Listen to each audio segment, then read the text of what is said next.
उन्हाळ्याची चाऊल भासताच गरिबांचं फ्रीज म्हणून ओळख असलेले मातीचे माठ आता नाशिकच्या बाजारात दाखल झालेले आहेत। आपण सध्या नाशिकच्या गोदाकाठ परिसरात असलेल्या माठांच्या बाजारात आहोत।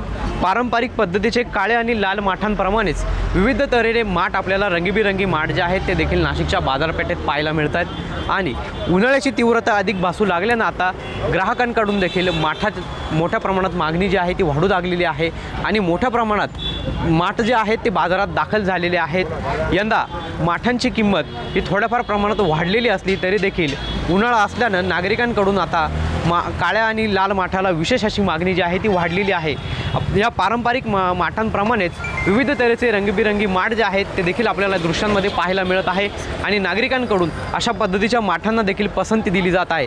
खरं तर नाशिकमध्ये कालपर्यंत 36 अंश तापमानाची नोंद जी आहे ती करण्यात आली आणि उन्हाची तीव्रता अधिक भासू लागल्याने आता नागरिकांकडून माठाला अधिक पसंती दिली जात आहे। पवन येवले, TV9 मराठी, नाशिक।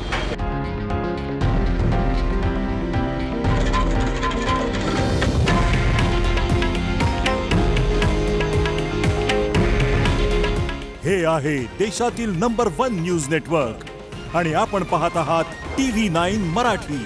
काळजी तुमची, हित महाराष्ट्राचं।